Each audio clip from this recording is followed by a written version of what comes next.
Kika na mimi MC Kanyango OCTZ na hii ni Bwana Mipa Media. Bwana kaa kwa kutulia, hakikisha tunadondosha comment hapo, endelea kusubscribe ili uzidi kuwa mwanafamilia. Leo bwana tuko na route ya kwenda huko mbalimbali huko Chunya. Ngoja kwanza meneja tutumie bwana, inakuaje? Kama kawaida. Kama fresh. Bwana hii ni route ya wapi leo nao? Hii tunaelekea Chunya Totoe. Tunaelekea Chunya Totoe. Ndio.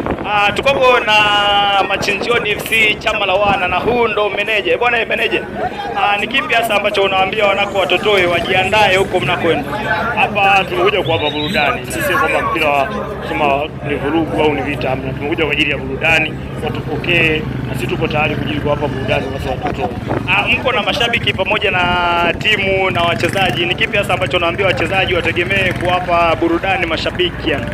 Kikubwa wategemee burudani kwa kuwa na wachezaji kadha ambao ni wachezaji wazuri ambao ni wa muda wote watahitaji kuwapa timu matokeo. Bwana hii ndo Bwana Mipa Media na mimi MC Kanyango OCTZ. Endelea kusubscribe kwenye burudani za uhakika ili uzidi kushare hizo baraka na bwana